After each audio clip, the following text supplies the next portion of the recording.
Selamat pagi Sobat Kicau Mania, jumpa lagi di channel YouTube kita. Oke Sobat Kicau Mania, ini ada pembahasan yang menarik ya untuk kalian simak, khususnya para peternak pemula yang memakai sistem loloh induk. Nah Sobat Kicau Mania, ini memang tips-tips kita di peternakan kita bagikan, kita upload ya, agar kalian lebih mudah memahami ya jika kalian memilih sistem ternak lolo induk. Oke Sobat Kicau Mania, ini yang pertama ya, kita sudah bersihkan kroto ini dari semutnya, karena kroto ini kroto segar. Selanjutnya kita akan meracik, tetapi kita hanya mencampurnya ala kadarnya saja ya Sobat Kicau Mania ya. Berhubung semutnya sudah kita pisahkan. Nah kenapa semutnya harus kita pisahkan? Karena semutnya ada yang masih hidup Sobat Kicau Mania, dan itu nyata ya, seperti kejadian yang kemarin. Semutnya yang masih hidup itu ternyata bisa melukai mata anakan murai batu kita, sehingga dia menjadi seperti katarak, dan itu fakta ya Sobat Kicau Mania, kita sudah mengalaminya waktu dahulu ya Sobat Kicau Mania. Nah oke Sobat Kicau Mania, coba kita perhatikan di sini. Ini purnya kita pakai top song ya Sobat Kicau Mania ya, kita campur dengan leopard karena warnanya teksturnya sama ya Sobat Kicau Mania, sama-sama warna kuning. Ini kebiasaan kita saja ya. Kemudian kita ambil kroto ini kurang lebih 1 cepuk ya Sobat Kicau Mania, boleh juga 2 cepuk. Ini cepuk yang kecil Sobat Kicau Mania ya, boleh kalian tiru ya. Ini cara saya, ini krotonya kroto segar. Saya harus memakai kroto segar dan kroto halus ya. Andai kata tidak ada dijual di daerah saya ya, saya mesan sampai keluar kota ini Sobat Kicau Mania ya. Paling tidak saya numpang beli sekitar setengah kilo atau beberapa on saja, tidak apa-apalah, yang penting untuk stok anakan murai batu kita yang di kandang. Oke Sobat Kicau Mania, sudah seperti ini kita aduk saja seperti ini Sobat Kicau Mania, dan saya tidak membasahi Sobat Kicau Mania ya. Nanti kalian akan ikuti video saya ini ya, kalian lihat di video nanti ada tayangan yang benar-benar real ya, kita selalu seperti ini kita tunjukkan. Nah itu di gelodok sudah ada yang menetas lagi adiknya Sobat Kicau Mania ya, kakaknya ini masih di kandang, adiknya sudah menetas lagi. Nah kita pola makannya tetap seperti ini, karena kakaknya sudah mandiri Sobat Kicau Mania, dia sudah bisa mengambil fur yang kita campur dengan kroto ini ya, untuk pengenalan makan fur di kandang saja Sobat Kicau Mania ya. Nah ini juga bisa diambil oleh indukan betinanya untuk melolok adiknya yang baru menetas di gelodok. Nanti kita akan lihat Sobat Kicau Mania, let's go. Oke Sobat Kicau Mania, ini saya sudah ada di kandang ya, kandang bedeng 1 ini namanya Sobat Kicau Mania ya. Pertama-tama kita akan cek dulu ini pertumbuhan fisikan anaknya ini ya. Pertumbuhan fisik anaknya ini ternyata sehat ya Sobat Kicau Mania. Telur 4 kemarin menetas semua, alhamdulillah semuanya jadi ya, lolos seleksi alam. Ini kalau bahasa kita Sobat Kicau Mania ya. Nah Sobat Kicau Mania, kita melihat di sini salah satu dari mereka ini sudah ada yang belajar ngeriwi ya. Ngeriwi artinya belajar bunyi. Nah itu kalau saya pribadi itu sebuah kode ya. Menurut saya burung ini sudah masuk usia 1 bulan ya. Nah Sobat Kicau Mania, kenyataannya memang sudah 1 bulan ini. Dia menetas tanggal 5 bulan kemarin, dan bulan ini sudah tanggal 5, artinya sudah 1 bulan. Ketika anakan burung murai batu ini sudah cepat belajar ngeriwi, berbunyi, pada saat itu juga saya mengajari mereka makan fur di kandang Sobat Kicau Mania. Oke Sobat Kicau Mania, kita langsung saja ya Sobat Kicau Mania ya, tidak usah lama-lama.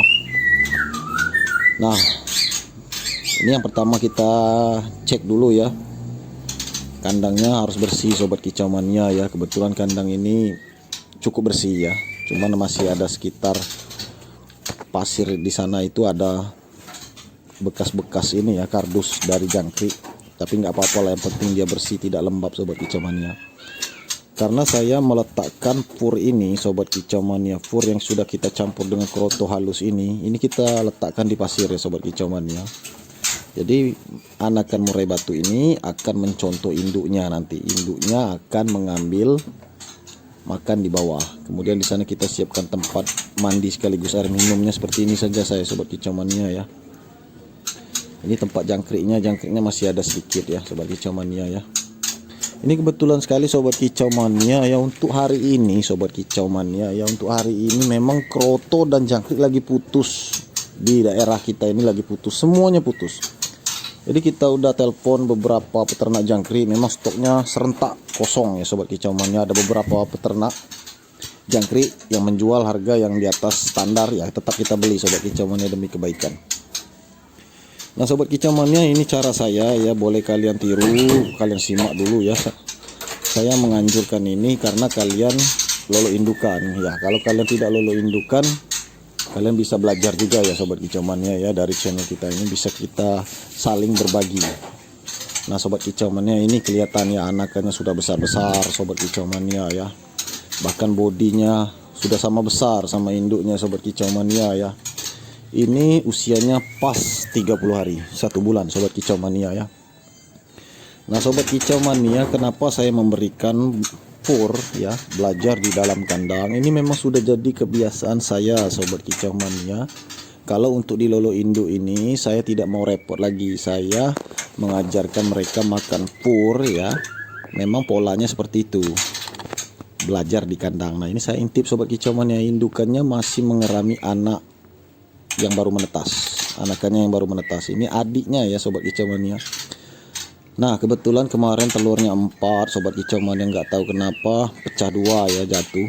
Nah ini tinggal 2 dan menetas 1 sobat kicau mania, menetas 1 hari ini. Nah artinya adiknya sudah menetas lagi ini sobat kicau mania, artinya pola makannya ini memang harus berhati-hati. Nah ini yang perlu kalian simak sobat kicau mania ya. Jangan sampai berlebihan seperti yang saya sampaikan di konten saya sebelumnya. Kalau berlebihan maka akan terjadi hal-hal yang fatal sobat kicau mania ya. Maka adiknya ini bisa dibuang oleh pejantan maupun indukan betina kalau mereka cepat naik birahi. Karena itu kalian perhatikan di sini pola makan yang saya berikan, krotonya hanya sedikit sobat kicau mania. Di sana itu pembagian porsinya pas karena saya sambil mengajari kakak-kakaknya ini untuk makan fur ya sobat kicau mania. Kelihatan ya di sana sobat kicau mania ya, tidak terlalu banyak kroto, tetapi indukan betinanya tetap akan mengambil kroto tersebut untuk meloloh adiknya yang baru menetas sobat kicau mania ya. Nah sobat kicau mania, mungkin diantara kalian ini pemandangan yang bingung ya, mungkin aneh ya, belum pernah melihat, kemungkinan untuk yang pemula. Tetapi sebenarnya sobat kicau mania, untuk lolo indukan ini memang kita harus berhati-hati. Kita harus benar-benar mengatur pola makan, jangan sampai pola makannya sembarangan, asal-asalan, karena itu akan membuat birahi menjadi error, maka menjadi fatal ya. Nah kenyataannya lolo induk ini memang tidak semudah, tidak seenak seperti yang kita lihat ini sobat kicau mania ya. Lolo indukan ini kita yang mengatur pola makannya sobat kicau mania, tolong diingat itu ya. Kita sebagai penangkar, kita yang mengatur pola makannya, dan indukannya menerima apa yang kita berikan, lalu dia akan melolo anaknya ya. Andai kata tidak sesuai, maka terjadi hal-hal yang fatal, dan ini cukup berbahaya. Karena itu kita butuh pemahaman yang benar-benar kita kuasai sobat kicau mania, mulai dari ekstra puding kandang, kenyamanan kandang, suhu di kandang ya, kemudian mengatur pola makannya dengan tepat, dengan benar, jangan sampai kekurangan, dan juga jangan sampai berlebihan sobat kicau mania. Nah sobat kicau mania, kemarin ada yang bertanya dengan kita ya, langsung di WA ya, di WhatsApp saya. Mereka bertanya, kapan anakan trotol untuk lolo induk ini bang, dia bisa belajar makan pur. Nah kalau kalian melihat video ini, mudah-mudahan kalian langsung mengerti sobat kicau mania. Ini langsung saya praktekkan ya, karena memang kebiasaan kita setiap bulan seperti ini sobat kicau mania ya. Kebiasaan kita selalu seperti ini. Nah makanya dari itu, ketika ada kesempatan ya, momen seperti ini, kita selalu upload. Kita akan upload. Mudah-mudahan kalian bisa mengerti dari video ini, cukup jelas sobat kicau mania. Nah untuk belajar makan pur ini ya, kita memang harus sabar sobat kicau mania ya. Jangan mentang-mentang dia sudah kita ajari, kita berharap besok udah makan pur ya, kita langsung cabut, kita langsung panen, langsung kita berikan pur kering. Nah tidak seperti itu sobat kicau mania ya. Kita harus menunggu dulu, paling tidak 3 hari, 4 hari, 5 hari, bahkan sampai 7 hari sobat kicau mania ya. Tidak apa-apa kita menunggu. foto sambil menunggu adiknya yang diglodok itu juga pertumbuhannya makin berkembang. Tidak masalah sobat kicau mania ya. Kalau saya pribadi ini sudah menjadi kebiasaan saya sampai adiknya ini berumur 7 hari ya. Artinya sudah ada perkembangan, adiknya ini sudah matanya sudah kebuka sobat kicau mania ya. Otomatis saya panen kakak-kakaknya ini sobat kicau mania ya. Karena kakaknya ini sudah makan pur total dari kandang ini tadi sobat kicau mania. Jadi kita tidak khawatir lagi ketika dipantau oleh pembeli. Ya sobat kicau mania, mungkin saya ini sudah seharusnya ya menambah kandang mungkin 10, mungkin sekitar 15, karena pesanan sekarang ini sudah meningkat sobat kicau mania ya. Mereka suka dengan produk yang saya berikan ini, lolo indukan ini. Banyak yang mengatakan ya puas karena sudah jelas antara jantan dan betinanya. Kemudian pertumbuhannya jauh lebih bagus ya, lebih besar, lebih subur. Nah ini perhatikan saja sobat kicau mania, indukan betina ini mengambil kroto, dia bersiap-siap untuk melolo adiknya yang menetas di glodok ya sobat kicau mania ya. Kakaknya hanya menonton saja sobat kicau mania, kakaknya tidak mengganggu sobat kicau mania ya. Inilah pemandangan sebenarnya lolo induk murni sobat kicau mania ya. Jadi pemandangan antara kakak dan adiknya seperti inilah di kandang.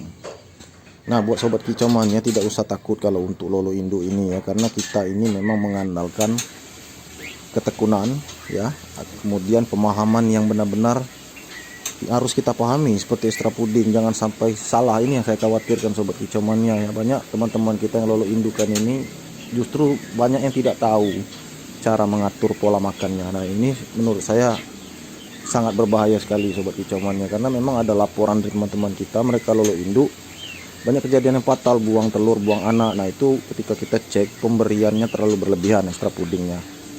Nah ini sobat kicau mania, boleh kalian lihat ya, ini anakan yang bungsu ini, padahalnya anakan nomor 4 paling lama turun glodok ini.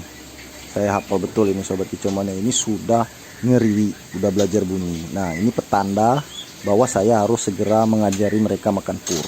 Nah itu kodenya, ini memang sudah menjadi kode kita ya sobat kicau mania di kandang. Jadi kita memang benar-benar mengawasi, memantau mereka ya. Jadi kita tahu kalau usia seperti ini nampaknya mereka sudah cocok untuk belajar makan pur. Dan kalian boleh meniru cara saya ini kalau ada baiknya sobat kicau mania ya. Ambil sisi positifnya saja. Nah oke sobat kicau mania, untuk lolo indukan ini saya berpesan kepada teman-teman ya, khususnya yang pemula. Memang lolo indukan ini sobat kicau mania harus disesuaikan ya, disesuaikan dengan passion kita. Kalau kita hobi memantau, rajin memantau ke kandang, maka itu cocok sobat kicau mania. Karena lolo indukan ini memang ada teman-teman kita yang bisa sambil kerja, tapi kenyataannya kalau tidak mereka pantau maka terjadi hal-hal yang fatal. Dan ini sering saya mendengar dari teman-teman saya sobat kicau mania.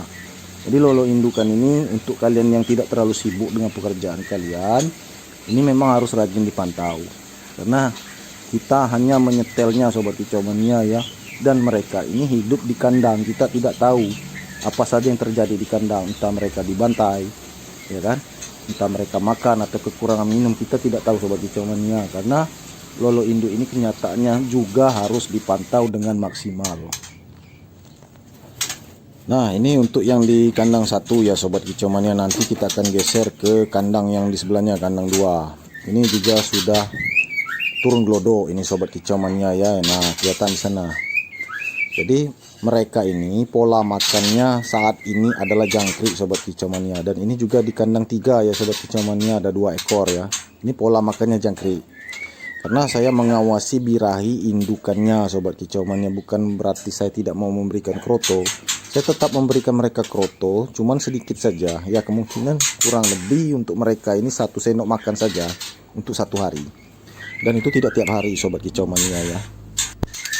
Oke sobat kicau mania, itu saja pembahasan kita kali ini. Semoga ada manfaatnya untuk kalian semua ya. Tetap semangat, tetap berusaha, tetap konsisten dalam beternak burung murai batu. Terima kasih sudah menonton. Jangan lupa di like, subscribe, dan share sebanyak mungkin. Terima kasih. Salam kicau mania.